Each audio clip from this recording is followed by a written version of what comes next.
ನಮಸ್ಕಾರ ಸ್ನೇಹಿತರೆ. ಈಗ ಚರ್ಚೆಯಲ್ಲಿರೋದು ಸ್ಯಾಂಡಲ್ವುಡ್ ಸ್ಟಾರ್ ನಿರ್ಮಾಪಕರಾದ ಕನಕಪುರ ಶ್ರೀನಿವಾಸರವರು ಈಗ ಸುದ್ದಿಯಲ್ಲಿದ್ದಾರೆ. ಚಿತ್ರರಂಗದಲ್ಲಿ ಅನೇಕ ದೊಡ್ಡ ದೊಡ್ಡ ಸ್ಟಾರ್ಗಳನ್ನ, ದೊಡ್ಡ ದೊಡ್ಡ ನಿರ್ಮಾಪಕರನ್ನ, ನಿರ್ದೇಶಕರನ್ನ ಬಾಯಿ ಬಂದಂಗೆ ಬೈತಾ ಇದ್ದಾರೆ ಒಂದು ಪತ್ರಿಕಾಗೋಷ್ಠಿ ಮಾಡಿ. ಆ ಪತ್ರಿಕಾಗೋಷ್ಠಿ ಮಾಡಿದ್ದ ಉದ್ದೇಶ ಏನಂದರೆ, ಅವರೊಂದು ಸಿನಿಮಾ ಮಾಡಿದ್ದಾರೆ ಕಾಟನ್ ಪೇಟೆ ಅಂತ. ಆ ಕಾಟನ್ ಪೇಟೆಯ ಸುದ್ದಿಗೋಷ್ಠಿ ಸಮಾರಂಭದಲ್ಲಿ ಆ ಚಿತ್ರಕ್ಕೆ ಬೇಕಾದಂಥ ವಿಷಯಗಳನ್ನ ಮಾತಾಡೋದು ಬಿಟ್ಟು ಕನಕಪುರ ಶ್ರೀನಿವಾಸ್ ಅವರು ಅನೇಕ ನಮ್ಮ ಕಲಾವಿದರನ್ನ ಬಾಯಿಗೆ ಬಂದಾಗೆ ಮಾತಾಡಿದ್ದಾರೆ. ಪುನೀತ್ ರಾಜ್ಕುಮಾರ್ ಅವ್ರ ಮೇಲೆ ಅಲಿಗೇಷನ್ ಮಾಡಿದ್ದಾರೆ, ಪ್ರೇಮ್ ಮೇಲೆ, ಧ್ರುವ ಸರ್ಜಾ ಅವ್ರ ಮೇಲೆ, ಹೀಗೆ ಅನೇಕ ನಾಯಕ ನಟಗಳ ಮೇಲೆ ಬೆಂಕಿ ಥರ ಮಾತಾಡಿದ್ದಾರೆ. ಎಲ್ಲ ವೈರಲ್ ಆಗಿದೆ. ಕನಕಪುರ ಶ್ರೀನಿವಾಸ್ ಅವರು ಖಂಡಿತ ಅವ್ರಿಗೇನಾಗಿದೆ ಅಂದರೆ ಮಾನಸಿಕ ಅಸ್ವಸ್ಥರಾಗಿದ್ದಾರೆ, ಖಂಡಿತ ಆಗಿದ್ದಾರೆ. ಯಾಕಂದರೆ ಅವ್ರಿಗೆ ಸುಮಾರು ಈಗ ನನಗೆ ತಿಳಿದ ಮಟ್ಟಿಗೆ ಒಂದು 65 ವರ್ಷ ಇರ್ಬೋದು, 60-65 ವರ್ಷ. ಯಾಕೆ ಅಂದರೆ ಅವರು ಈಗ ಏನೋ ನಾನೆಲ್ಲ ಅಡ್ವಾನ್ಸ್ಗಳು ಕೊಟ್ಟಿದ್ದೀನಿ, ಅಷ್ಟು ಕೋಟಿ ಕೊಟ್ಟಿದ್ದೀನಿ, ಇಷ್ಟು ಕೋಟಿ ಕೊಟ್ಟಿದ್ದೀನಿ ಅಂತ ಹೇಳ್ತಾನೆ ಇದ್ದಾರೆ. ಅದು ಯಾವುದಕ್ಕೂ ದಾಖಲೆ ಇಲ್ಲ, ದಾಖಲೆ ಇಟ್ಕೊಂಡು ಮಾತಾಡ್ತಾ ಇಲ್ಲ. ಬಟ್ ಅವ್ರು ಮಾತಾಡಿರೋದು ಭಾಳ ತಪ್ಪು. ಏನಾದರೂ ನಾವೊಂದು ಮಾತಾಡಬೇಕಾದ್ರೆ ಒಂದು ದಾಖಲೆ ಏನಾದರೂ ಇರಬೇಕು. ಆ ದಾಖಲೆಗಳಿಟ್ಟು ಮಾತಾಡಿದಾಗ ಅದಕ್ಕೆ ಒಂದು ಕೋರ್ಟಲ್ಲಿ ಸಾಕ್ಷಿ ಥರ ಒಂದು ಆಗುತ್ತೆ. ಬಟ್ ಯಾವ ದಾಖಲೆಗಳಿಲ್ಲ, ಮೈಕೆ ಅವ್ರಿಗೆ ದಾಖಲೆ. ಆ ಮೈಕ್ ಇಟ್ಕೊಂಡು ಮಾತಾಡಿದ್ದಾರೆ.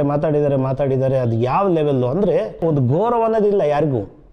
ಈಗ ಹೆಂಗಾಗಿದೆ ಅಂದರೆ ಚಿತ್ರರಂಗ, ಯಾರ ಮೇಲೆ ಯಾರು ಬೇಕಾದರೂ ಬೈಬೋದು, ಯಾರು ಹೇಳೋರಿಲ್ಲ ಕೇಳೋರಿಲ್ಲ. ಹಾಗಾಗಿದೆ ಇವತ್ತು ಸ್ಯಾಂಡಲ್ವುಡ್ ಪರಿಸ್ಥಿತಿ. ಯಾರು ಹೇಳ್ತಾರೆ, ಯಾರು ಬುದ್ಧಿ ಹೇಳ್ತಾರೆ, ಯಾರಿಗೆ ಹೇಳ್ತಾರೆ? ಯಾರ ಮಾತು ಕೇಳೋ ಪರಿಸ್ಥಿತಿಯಲ್ಲಿಲ್ಲ. ಈಗ ನೋಡಿ, ಕನಕಪುರ ಶ್ರೀನಿವಾಸರವ್ರಿಗೆ ಹಣ ಕೊಡಬೇಕಾಯ್ತಲ್ವ ಇವರು. ಈಗ ಯಾರ್ಯಾರು ಅವ್ರ ಹೆಸರು ಹೇಳ್ತಾ ಇದ್ರಲ್ಲ ಅವರೆಲ್ಲ ಹಣ ಕೊಡಬೇಕಾಯ್ತಲ್ವ.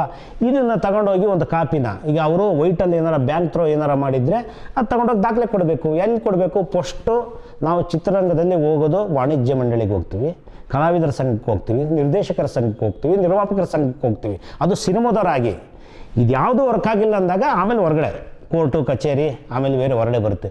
ಇವರು ಒಂದು ದಿವಸನೂ ವಾಣಿಜ್ಯ ಮಂಡಳಿಗೆ ಹೋಗಿ ಕಂಪ್ಲೇಂಟ್ ಕೊಟ್ಟಿಲ್ಲ. ನೋಡಿ, ನನಗೆ ಈ ಥರ ಆಗಿದೆ, ಈ ಥರ ಬರಬೇಕು ಅಂತ. ಆಮೇಲೆ ಅವ್ರು ಹೇಳ್ತಾರೆ, ನಾನು ಮೂಟೆ ಕೊಟ್ಬಿಟ್ಟಿದ್ದೀನಿ ದುಡ್ಡು ಅಂತಾರೆ. ಮೂಟೆ ಕೊಟ್ಟಿದ್ದು ಅದಕ್ಕೆ ಏನು ದಾಖಲೆ? ಆಗ ಅವರು ಇಲ್ಲೀಗಲ್ ಮಾಡ್ದಂಗೆ ಮೂಟೆ ದುಡ್ಡು ಕೊಟ್ಟಿದ್ದಾರೆ ಅಂದರೆ ಬ್ಲಾಕ್ ದುಡ್ಡು ಕೊಟ್ಟಿದ್ದಾರೆ ಅಂತ ದಾಖಲೆ ಇಲ್ಲ.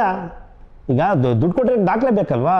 ಆ ದಾಖಲೆ ಇಟ್ಕೊಂಡು ಏನಾದರೂ ಚೇಂಬರ್ ಕಂಪ್ಲೇಂಟ್ ಕೊಟ್ಟರೆ ಚೇಂಬರಲ್ಲಿ ಕರೆಸ್ತಾರೆ, ಮಾತಾಡ್ತಾರೆ, ಅದಕ್ಕೊಂದು ಪರಿಹಾರ ಅಂತ ಇರುತ್ತೆ. ಅದು ಯಾವುದೂ ಮಾಡಿಲ್ಲ. ಬಂದರು ಅವ್ರಿಗೊಂದು ಅವಕಾಶ ಸಿಗಬೇಕಾಯ್ತು. ಏನು ಕಾಟನ್ ಪೇಟೆ ರಿಲೀಸ್ ಅಲ್ವ ಸಿನಿಮಾ, ಅದು ಸಿನಿಮಾ ನೆಪದಷ್ಟೇ. ಅವ್ರಿಗೇನು ಆ ಸಿನಿಮಾದಿಂದ ದುಡ್ಡು ಬರಬೇಕು, ಆ ಸಿನಿಮಾದಿಂದ ದುಡ್ಡು ಆಗಬೇಕು ಅಂತ ಏನಿಲ್ಲ. ಕನಕಪುರ ಶ್ರೀನಿವಾಸ್ ಅವ್ರಿಗೆ ಅದೊಂದು ನೆಪ ಸಿಕ್ತು. ಎಲ್ಲೋ ತಲೆಯಲ್ಲಿ ಇದೆಲ್ಲ ವಿಚಾರಗಳಿತ್ತಲ್ವ, ಎಲ್ಲ ಕಕ್ಬಿಟ್ರು ರಪ ಅಂತ. ಈ ಕಕ್ಕಿದ್ದೇನು ಸತ್ಯನಾ ಸುಳ್ಳ ಒಂದು ಗೊತ್ತಿಲ್ಲ. ಆದರೆ ಹೊರಗಡೆಯನ್ನು ಯಾರಿಗೂ ಗೊತ್ತಿಲ್ಲದಿರೋರ್ಗೆ ಏನಾಗುತ್ತೆ ಅಂದರೆ ಪಬ್ಲಿಕ್ಕಲ್ಲಿ ನಿಜ ಏನೋ ಅನ್ನಿಸ್ಬಿಡುತ್ತೆ. ನಿಜ ನಡೆದಿರೋದು ನಿಜ. ದರ್ಶನ್ ಅವ್ರ ಮೇಲೆ ದರ್ಶನ್ ಹಿಂಗೆ ತೊಗೊಂಡಿದ್ದಾರಂತೆ, ಧ್ರುವ ಸರ್ಜಾ ಹಿಂಗೆ ತೊಗೊಂಡಿದ್ದಾರಂತೆ, ಪ್ರೇಮ್ ಹಿಂಗೆ ತೊಗೊಂಡಿದ್ದಾರಂತೆ, ಪುನೀತ್ ರಾಜ್ಕುಮಾರ್ಗೆ ಇವರೇ ಅಂತ ಅವಕಾಶ ಕೊಟ್ಟಿದ್ದು. ಅಂದರೆ ಇದು ಯಾವ ಥರ ಅಲ್ವಾ? ಜನಕ್ಕೇನು ಗೊತ್ತಾಗುತ್ತೆ? ಕೆಲವ್ರಿಗೆ ಹೌದೇನೋ ಸತ್ಯನೋ ಅನ್ನಿಸ್ಬಿಡುತ್ತೆ. ಅದರಿಂದ ಶ್ರೀನಿವಾಸ್ ಅವರು ವೆಕ್ಸ್ ಆಗ್ಬಿಟ್ಟಿದ್ದಾರೆ. ಏನಂದರೆ ಫುಲ್ ಅವ್ರಿಗೆ ಅರೆ ಹುಚ್ಚರ ಥರ ಆಗೋಗ್ಬಿಟ್ಟಿದ್ದಾರೆ ಶ್ರೀನಿವಾಸ್ ಅವರು. ಯಾಕಂದರೆ ಅವ್ರಿಗೆ ಆ ಥರ ಮಾನಸಿಕವಾಗಿ ನೊಂದೋಗಿದ್ದಾರೆ ಅಂತ ಕಾಣುತ್ತೆ. ನನ್ನ ತಿಳ್ಮಟ್ಟಿಗೆ ನೊಂದೋಗಿದ್ದಾರೋ ಅಥವಾ ಕರೆಕ್ಟಾಗಿ ಸಂಪರ್ಕ ಮಾಡಿಲ್ವೋ, ಇವರು ಯಾರಿಗೆ ಹಣ ಕೊಟ್ಟಿದ್ದಾರೋ ಅವ್ರನ್ನ ಯಾರು ಸಂಪರ್ಕ ಮಾಡಿಲ್ಲ ಅಂತ ಕಾಣುತ್ತೆ ಕರೆಕ್ಟಾಗಿ. ಈಗ ಯಾಕಂದರೆ ಸುಮಾರು ವೇದಿಕೆಗಳಿದೆ, ಸುಮಾರು ನಮ್ಮ ಚಿತ್ರರಂಗಕ್ಕೆ ಸಂಬಂಧಪಟ್ಟಂಥ ದೊಡ್ಡ ಕಲಾವಿದರಿದ್ದಾರೆ. ಅದಕ್ಕೆ ಅಂತ ಸಂಘ ಸಂಸ್ಥೆಗಳಿದೆ ನಮ್ಮ ಚಿತ್ರರಂಗದಲ್ಲಿ. ವಾಣಿಜ್ಯ ಮಂಡಳಿಗೂ ಕಂಪ್ಲೇಂಟ್ ಮಾಡ್ಬೋದಾಯ್ತಲ್ಲ ಇವರು. ಸರ್ ನೋಡಿ ಸರ್, ನನಗೆ ಇಷ್ಟು ದುಡ್ಡು ಬರಬೇಕು, ಇಷ್ಟು ಕೊಡಬೇಕು, ಕರೆಸಿ ಸರ್, ಮಾತಾಡಿ ಸರ್ ಅಂತ.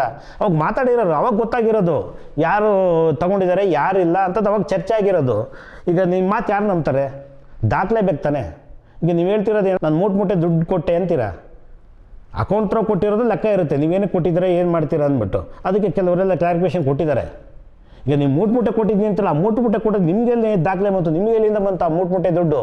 ಅದರಿಂದ ಕನಕಪುರ ಶ್ರೀನಿವಾಸ್ ಅವರೇ ಏನೇ ಆಗಲಿ ಸ್ವಲ್ಪ ತಾಳ್ಮೆ ಇರಬೇಕು ಚಿತ್ರರಂಗದಲ್ಲಿ. ಯಾಕಂದರೆ ನೀವೇನು ಹೊಸಬ್ರಲ್ಲ, ಅನೇಕ ಚಿತ್ರಗಳು ಮಾಡಿದ್ದೀರಾ, ಒಳ್ಳೊಳ್ಳೆ ಚಿತ್ರಗಳನ್ನು ನಿರ್ಮಾಣ ಮಾಡಿದ್ದೀರಾ. ನಿಮ್ಮ ದೊಡ್ಡ ಸಂಸ್ಥೆ ಕನಕಪುರ ಶ್ರೀನಿವಾಸ್ ಅಂತಂದರೆ ಒಳ್ಳೆ ನಿರ್ಮಾಪಕರಂತ ಗೊತ್ತು. ಆದರೆ ನೀವು ಈ ರೀತಿಯಾಗಿ ನೀವಿಷ್ಟು ದೊಡ್ಡವರಾಗಿ ಹಿರಿಯರಾಗಿ ಚಿತ್ರರಂಗಕ್ಕೆ ಸಂಬಂಧಪಟ್ಟವರಾಗಿ ತಿಳುವಳಿಕೆ ಹೇಳೋಂಥರ ಆಗ್ಬಿಟ್ಟು ಮೈಕ್ ಸಿಕ್ತು ಅಂದ್ಬಿಟ್ಟು ಯಾರ್ಯಾರ ಮೇಲೆ ಈ ಥರ ಮಾಡಿದ್ರೆ ಏನು ಬಾಯಿ ಚಪ್ಲಕ್ಕೆ ಮಾತಾಡ್ದಂಗ? ಏನು ತಮಾಷೆನ ಹಿಂಗೆಲ್ಲ ಮಾತಾಡೋದು? ತಪ್ಪಲ್ವಾ? ನಿಮ್ಗೇನಾರು ಸಮಸ್ಯೆ ಇದೆ ವಾಣಿಜ್ಯ ಮಂಡಳಿಗೆ ಹೋಗಿ ಚರ್ಚೆ ಮಾಡಿ. ಅಲ್ಲಿ ಬಗೆಹರಿಸ್ಕೊಳ್ಳಿ ನಿಮ್ಮ ಸಮಸ್ಯೆನ. ಏನಕ್ಕಿರೋದು ಕರ್ನಾಟಕ ಚಲನಚಿತ್ರ ವಾಣಿಜ್ಯ ಮಂಡಳಿ ಅಂತ ಏನಕ್ಕಿರೋದು? ಈ ಥರ ಸಮಸ್ಯೆಗಳಾದರೆ ಬಗೆಹರಿಸೋದಕ್ಕೆ ಇರೋದು ಅದು ಸಂಸ್ಥೆ. ಏನೇ ಇದ್ದರೂ ಕೂತು ಚರ್ಚೆ ಮಾಡ್ಕೋಬೇಕು. ಏನು ಬಿಡಿ, ಈಗ ಊಸ್ಬಿಟ್ಟಾಗ ಏನಾಗುತ್ತೆ ಹೇಳಿ, ಎಲ್ಲ ಪ್ರಚಾರ ಆಗೋಗ್ಬಿಡುತ್ತೆ. ಅವ್ರು ಕನಕಪುರ ಶ್ರೀನಿವಾಸ್ ಅವ್ರು ಊಸ್ಬಿಟ್ಬಿಟ್ರು ಅಂತ ಅದು ಗೊತ್ತಾಗೋಯ್ತಾ ಇಲ್ಲ. ಅದಕ್ಕೇನು ತ್ಯಾಪೆ ಹಚ್ಚೋಕ್ಕಾಗಲ್ಲ. ಈಗ ತ್ಯಾಪೆ ಆಗಿ ತೂತು ಬಿದ್ದೋಯ್ತು ನೀವು ಮಾಡಿರೋ ಕೆಲಸದಿಂದ. ಇನ್ನು ಮುಂದೆ ಆದರೂ ಯಾವುದೇ ನಿರ್ಮಾಪಕರಾಗಲಿ, ನಿರ್ದೇಶಕರಾಗಲಿ, ಕಲಾವಿದರಾಗಲಿ ಫಸ್ಟು ವಾಣಿಜ್ಯ ಮಂಡಳಿಗೆ ಹೋಗಿ ನೀವು ಕಂಪ್ಲೇಂಟ್ ಮಾಡಿ, ಆಮೇಲೆ ಅಲ್ಲಿ ಆಗಲಿಲ್ಲ ಅಂತಂದಾಗ ಆಮೇಲೆ ಕೋರ್ಟು ಕಚೇರಿ ಮಾತಾಡಿ, ಆಮೇಲೆ ನೀವು ಬಂದಿಲ್ಲ ಮೈಕ್ ಇಟ್ಕೊಂಡು ಮಾತಾಡಿ, ತೊಂದರೆ ಇಲ್ಲ. ಇವತ್ತಿನ ಪರಿಸ್ಥಿತಿ ಏನಾಗಿದೆ ಅಂದರೆ ಕನ್ನಡ ಚಿತ್ರರಂಗದ ಪರಿಸ್ಥಿತಿ ಬಯಲಿಗೆ ಬಂದಿದೆ, ಬೀದಿಗೆ ಬಂದಿದೆ. ಯಾರೋ ಕುಡಿದು ರಾತ್ರಿ ಹೊತ್ತು ಗಲಾಟೆ ಮಾಡ್ಕೊಂಡು ಮಾತಾಡ್ತಾರಲ್ಲ, ಆ ಪರಿಸ್ಥಿತಿಗಾಗಿದೆ. ಯಾರ ಮಾತು ಕೇಳೋಂಥ ಪರಿಸ್ಥಿತಿಯಲ್ಲಿ ಇವತ್ತಿಲ್ಲ ಕನ್ನಡ ಚಿತ್ರರಂಗ. ಎಲ್ಲಿದೆ? ಯಾರು ಮಾತು ಕೇಳ್ತಿದ್ರೆ? ಯಾರ ಹತ್ರ ಹೋಗಿ ಪರಿಹಾರ ಕೇಳ್ತೀರಾ? ಯಾರ ಹತ್ರ ಹೋಗಿ ಸಮಸ್ಯೆ ಬಗೆಹರಿಸೋದು? ಯಾರು ಒಂದು ಸಮಸ್ಯೆ ಬಗೆಹರಿಸ್ತಾರ? ಯಾರೂ ಇಲ್ಲ. ಏನು ಮೈಕ್ ಸಿಕ್ಬಿಡುತ್ತೆ, ಸೋಷಿಯಲ್ ಮೀಡಿಯಾದಲ್ಲಿ ಒಂದಿಷ್ಟು ಜನ ಕಾಯ್ತಾ ಇರ್ತಾರೆ. ಆಮೇಲೆ ಆ ಸೋಷಿಯಲ್ ಮೀಡಿಯಾದೆಲ್ಲ ಕೆಲವರೆಲ್ಲ ಯೂಟ್ಯೂಬರ್ಸ್ ಇದ್ದಾರೆ, ಕೆಲವರೆಲ್ಲ ಎಲ್ಲರೂ ಹೇಳಲ್ಲ, ನಾನು ಕೆಲವರು ಯೂಟ್ಯೂಬರ್ಸ್ ಇದ್ದಾರೆ. ಏನೋ ಈ ಥರ ವಿಚಾರ ಸಿಗ್ತಾ ಇರ್ತದೆ, ಅದು ಸತ್ಯನೋ ಸುಳ್ಳು ಏನೋ ಗೊತ್ತಿಲ್ಲ, ಸುಮ್ಮನೆ ಹಾಕ್ಬಿಡೋದು.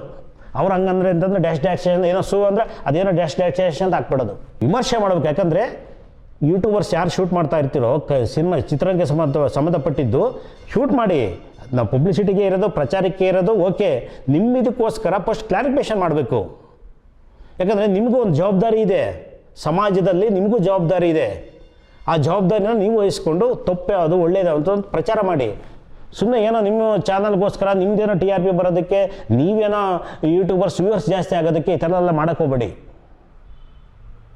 ದಯಮಾಡಿ ನಮ್ಮ ಕನ್ನಡ ಚಿತ್ರರಂಗಕ್ಕೆ ಸಂಬಂಧಪಟ್ಟಂಥ ಎಲ್ಲ ಕಲಾವಿದರಿಗೂ ತಂತ್ರಜ್ಞರಿಗೂ ಹೇಳೋದೇನೆಂದರೆ, ಏನೇ ಸಮಸ್ಯೆ ಇದ್ದರೂ ನಾವು ಒಳಗಡೆ ಕೂತ್ಕೊಂಡು ಬಗೆಹರಿಸ್ಕೋಬೇಕು. ಈ ಥರ ಬೀದಿಯಲ್ಲಿ ಬಂದುಬಿಟ್ಟು ಇನ್ನೊಬ್ಬರು ತೇಜೋವಧೆ ಮಾಡಿ ಮಾತಾಡೋದಲ್ಲ. ಯಾಕಂದರೆ ಹಿಂದೆ ಆಗೋಗಿರ್ತಕ್ಕಂಥ ಕೆಲಸ ಇದು.